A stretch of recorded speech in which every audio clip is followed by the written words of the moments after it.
আসসালামু আলাইকুম।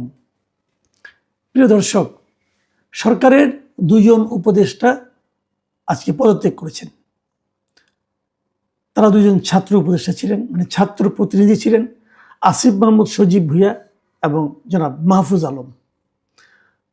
তারা পদত্যাগ করবেন এটা শোনা যাচ্ছিল এই কারণে যে প্রধান নির্বাচন কমিশনার আগামীকালকে নির্বাচনের তফসিল ঘোষণা করবেন। বলা হচ্ছিল যে তফসিল ঘোষণার আগেই তারা পদত্যাগ করবেন এবং আজকে আসিফ মাহমুদ সজীব ভুঁইয়া একটা প্রেস কনফারেন্সও ডেকেছিলেন। ধারণা করা হচ্ছিল সেই প্রেস কনফারেন্সে যেয়ে উনি হয়তো পদত্যাগের ঘোষণাটা দেবেন, কিন্তু তা তিনি দেননি। তিনি বলেছেন ঘোষণা আসবে প্রধান উপদেষ্টার কার্যালয় থেকে।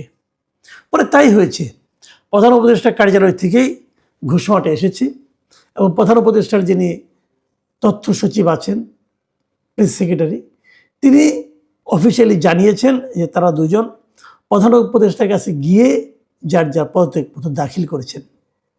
মজার ব্যাপার হলো, পদত্যাগ তারা করেছেন বটে, কিন্তু এটা কিন্তু আজকে থেকে কার্যকর হবে না। মানে কার্যকর হবে তফসিল ঘোষণার সঙ্গে সঙ্গে। মানে যদি তফসিল ঘোষণা আরও দুদিন পরে হয়, যদি পিছিয়ে দেওয়া হয়, তাহলে দুদিন পরের থেকে হবে। মানে যেই মুহূর্ত থেকে তফসিল ঘোষণা হবে সেই মুহূর্ত থেকে তাদের পদত্যাগপত্রটা কার্যকর হবে। আমি এই জিনিসটা বুঝলামই না। ভাই, উনি পদত্যাগ করছেন, শেষ, পদত্যাগপত্র গ্রহণ হয়ে গেছে, শেষ, তাহলে তফসিল ঘোষণা পর্যন্ত ওয়েট করতে হবে কেন? এর কারণটা কি? তার মানে ওনারা কালকেও অফিস করবেন, কালকেও দু একটা ফাইলে সিগনেচার করবেন এবং তফসিল ঘোষণা হবে কালকে সন্ধ্যায়, তার পরশুদিন তারা অফিস হয়তো করবেন না। তফসিল ঘোষণা একদিকে হতে থাকবে, আরেক দিকে তারা ফাইলে সিগনেচার করে থাকবেন। বাংলাদেশে কিন্তু ফাইলে সিগনেচার করাটা মারাত্মক একটা মানে ইম্পর্টেন্ট কাজ। অনেক ফাইল তারা সিগনেচার করবেন, দেশের উন্নতিতে বিশাল ভূমিকা রাখবেন তারা। মানে আমি না এই বিষয়গুলো ক্লিয়ার না আমার কাছে, আমি বুঝি না কেন এরকম করতে হবে। কারণ এটা কি জেদাজেদের ব্যাপার নাকি? এদের পদত্যাগ করা উচিত আগেই বলা হয়েছিল, কিন্তু এরা যেন জেদ ধরেছিলেন না আমরা করব না। এবং প্রধান উপদেষ্টার এখন বোঝা যাচ্ছে যারা প্রধান উপদেষ্টাই জেদটা ধরেছিলেন, এরা ধরেনি। প্রধান উপদেষ্টা বলেছিলেন যে আমি যা বলবো তাই হবে।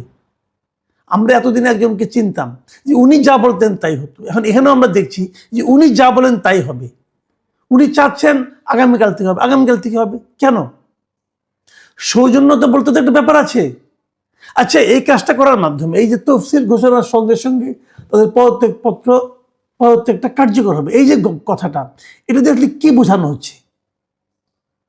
এটা কি এই বোঝানো হচ্ছে যে তফসিল ঘোষণার আগ মুহূর্ত পর্যন্ত যদি অন্তর্বর্তীকালীন সরকারের কোনো উপদেষ্টা দায়িত্বে থাকেন এবং তফসিল ঘোষণার সঙ্গে সঙ্গে যেন পদত্যাগপত্র জমা দেন, তাহলে এই সরকারের নিরপেক্ষতা ক্ষুণ্ণ হবে না, এটা বোঝাচ্ছেন? মানে কি?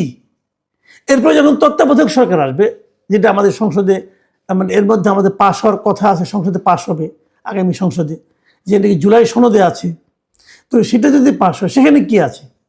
সেখানে কি এভাবে বলা হয়েছে যে তত্ত্বাবধায়ক সরকারের যারা থাকবে উপদেষ্টা, তারা যদি নির্বাচন করতে চায় তাহলে তারা তফসিল ঘোষণার আগ মুহূর্ত পর্যন্ত দায়িত্বে থাকতে পারবে? তাহলে তত্ত্বাবধায়ক সরকারের যে মূল যে বিষয়টা, মূল যে নীতিমালাটা, মূল যে বক্তব্যটা, সেটা কি? সেটা হলো নির্বাচনের সময় এমন একটা সরকার থাকবে যে সরকার নির্বাচনে অংশ নেবে না, মানে ওই সরকারের কেউ নির্বাচনে অংশ নেবে না এবং কোনো দলের প্রতি ওই সরকারের বিশেষ কোনো রাগ, অনুরাগ বা বিরাগ থাকবে না। এই তো ছিল। এর জন্যই তো গত 17 বছর ধরে আওয়ামী লীগ বলেন, জামাত বলেন, এরা সবাই আন্দোলন করেছে। তো সেই আন্দোলনের ফল তারা কি পাচ্ছে? এরা কি দেখাচ্ছে? আপনারা একটা তথ্য, আপনারা যেটা দেখাচ্ছেন, ধরা যাক অন্তর্বর্তীকালীন সরকার, এরা যে সমস্ত কর্মকাণ্ড করেছে, তো এরাই তো আবার নতুন কিছু নিয়ম কানুন তৈরি করতেছে। তো যে নিয়মগুলো তারা তৈরি করতেছে, কেন তৈরি করতেছে? ওগুলি ভালো বলেই তো তৈরি করতেছে। তাহলে তারা কি মন্দটাই করেছে না তারা ভালোটাই করেছে? আমি ধরে নিচ্ছি তারাও ভালোটাই করছে। তো এইটাই কি আমাদের ভালোর নমুনা? এটা যদি ভালোর নমুনা হয় তাহলে আগামী থেকে আমরা এরকম ভালোই পেতে যাচ্ছি। যদি ওরকম ভালোই পেতে থাকি তাহলে সেটাকে আপনি নিরপেক্ষ নির্বাচনের মানে পূর্ব শর্ত হিসেবে কিভাবে বিবেচনা করবেন? আমি তো করতে পারি না। এই আসিফ মাহমুদ সজীব ভুঁইয়া স্থানীয় সরকার মন্ত্রণালয়ের দায়িত্বে ছিলেন এবং উনি গত কয়েক মাস বিভিন্ন এলাকায় বরাদ্দ ব্যাপারগুলিতে উনি যে এখান থেকে নির্বাচন করেন, ওনার যে এলাকা, এই সমস্ত জায়গায় বড় ওনার যারা বন্ধু বান্ধব আছে তারা যে সমস্ত এলাকা থেকে নির্বাচন করছে সেই সমস্ত এলাকায় তারা অন্য অন্য এলাকার তুলনায় অনেক অনেক বেশি বরাদ্দ দিয়েছে। কার টাকা দিয়েছে? সরকারের টাকা দিয়ে। ওনার বাবার টাকা দেয়নি, কিন্তু ওনার বাপের টাকা দেয়নি। ওনার বাপ বরং কন্ট্রাক্টারি করতে গেছিল, ধরা খায় পরে প্রত্যাহার করছে, প্রত্যাহার করে নিচ্ছে। তাহলে জনগণের টাকা উনি বিতরণ করতেছেন ওনার সুবিধা অনুযায়ী, আর পর আবার উনি আবার ইলেকশন করতে যাচ্ছেন। এবং সেটা হচ্ছে কি নিরপেক্ষতার একটা প্রকৃষ্ট উদাহরণ, মানে ডক্টর ইউনূসের কর্তৃক তৈরিকৃত নিরপেক্ষতার একটা ভয়ঙ্কর উদাহরণ হচ্ছে এটা। তো এই যদি হয় আমাদের দেশের নির্বাচন ব্যবস্থা নিয়ে, নির্বাচন নিয়ে, সরকার নিয়ে আমাদের চিন্তা ভাবনার প্রাপ্তি, মানে প্রত্যাশার বিনিময়ে এই যদি হয় আমাদের প্রাপ্তি, তাহলে আমরা আশাটা কার উপর করবো? ভাবুন, আর একটা কথা বলি, যখন পদত্যাগপত্র জমা দেন তখন ডক্টর ইউনূস কিন্তু কিছু কথা বলেছেন। আমি ডক্টর ইউনূসকে একটা কথা পড়ে শোনাচ্ছি। উনি বলেছেন যে সরকারের থেকে যে অভিজ্ঞতা তোমরা অর্জন করেছ তা ভবিষ্যৎ জীবনে অবশ্যই কাজে লাগাতে হবে। আমি তো ভয় পেয়ে গেছি। যদি এই অভিজ্ঞতা তারা অর্জন করছে, এটা যদি তারা ভবিষ্যতে প্রয়োগ করে, তাহলে তো দেশের 12টা বাজবে ভাই। তাদের কি অভিজ্ঞতা বলুন তো দেখি? নীলা মার্কেটে যাওয়া, হাঁস খাওয়া, হাঁস যদি না থাকে অত রাতে তাহলে সে ওয়েস্টিরে খাওয়া, এগুলো অভিজ্ঞতা? তারা কি এই অভিজ্ঞতা প্রয়োগ করবে? আচ্ছা ধরেন তাদের অভিজ্ঞতাগুলি কি সোনায় মোড়ানো ছিল, এই স্বনৈজ্জ্বল অভিজ্ঞতা তারা করবে, প্রয়োগ করবে তারা? ঢাকা উত্তরের মেয়র নিয়োগ করতে হবে।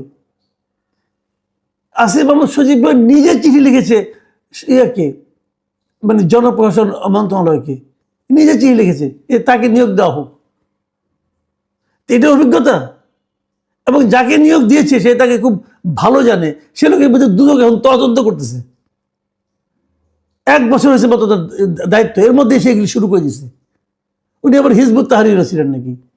তারপরে আসিফ মাহমুদ সজীব ভাই নিজেও কি ওই একই সঙ্গে ছিলেন, একই সংগঠন করতেন? এই সমস্ত প্রশ্ন করবে না? তাহলে আপনি কি করে জানলেন সে এত ভালো মানুষ? আচ্ছা ঠিক আছে, রাখেন। আর কি অভিজ্ঞতা অর্জন করেছেন উনি? অভিজ্ঞতা অর্জন করেছেন আগ্নেয়াস্ত্র নিয়ে বিমানবন্দরে ঢুকে পড়েছেন। ভালো কাজ ছিল, বলছে ভুল হয়ে গেছে। স্বরাষ্ট্র উপদেষ্টা আবার বলে এরকম ভুল হয়েই থাকে, যে লোকে চশমা নিয়ে ভুলে ঢুকে পড়ে, এইভাবে সে নাকি অস্ত্র নিয়ে ঢুকে পড়ছে। অস্ত্র মানে গুলি নিয়ে ঢুকে পড়ছে, এবং গুলি কিন্তু আগ্নেয়াস্ত্রের অংশ, ঢুকে পড়ছে। এই অভিজ্ঞতা। আচ্ছা, এই সমস্ত অভিজ্ঞতার বিপরীতে আমার একটা প্রশ্ন মনের মধ্যে খুব জাগছে, আমি এটা প্রশ্নটা করতে চাই আপনাদেরকে। আসিফ মাহমুদ সজীব ভুঁইয়া যখন অস্ত্র দুইটা অস্ত্র কিন্তু ওনার লাইসেন্স দিয়েছেন, তখন তো উনি একটা বিশেষ বিবেচনা লাইসেন্সটা পেয়েছেন। কি বিবেচনায়?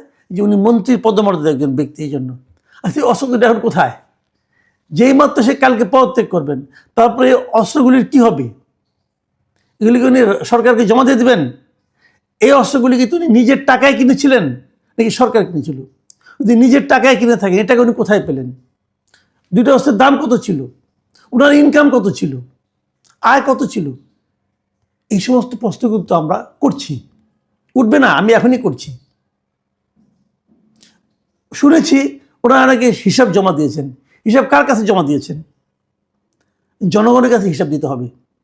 আমরা দাবি করছি এই 2 উপদেষ্টার সম্পত্তির হিসাব, স্থাবর অস্থাবর, ওনাদের কেবল না, ওনার পরিবারের হিসাব জনসমক্ষে প্রকাশ করা হোক, এটা আমরা চাই।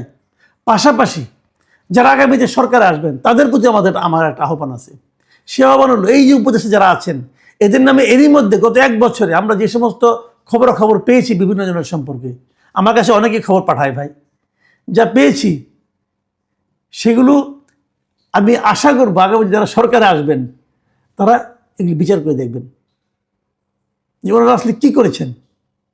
বিশেষ করে শেষের 2-3 মাস, এটা তো খুব সিরিয়াসলি দেখা উচিত যে করেছেনটা কি। আমি কেবল 2জন ছাত্র উপদেষ্টা বলছি না, সকল উপদেষ্টার ব্যাপারে আমি বলছি বিচার করতে হবে। কারণ ওনারা কিন্তু সন্দেহের ঊর্ধ্বে নন। ওনারা যদি নিজের থেকে হিসাবটা আগের থেকে প্রকাশ করতেন তাহলে আমরা বলতে পারতাম সন্দেহের ঊর্ধ্বে। ওরা কিন্তু আগের থেকে বলেননি তাদের কি সম্পদ আছে। সম্পদের হিসাব প্রধান উপদেষ্টা নিজেও দেননি। কেন দেননি? সেই হিসাবগুলো আমরা চাই। আস্তে আস্তে কিন্তু যেতে থাকবে এবং আমি সর্বশেষ এই হিসাবগুলো দেখতে চাই।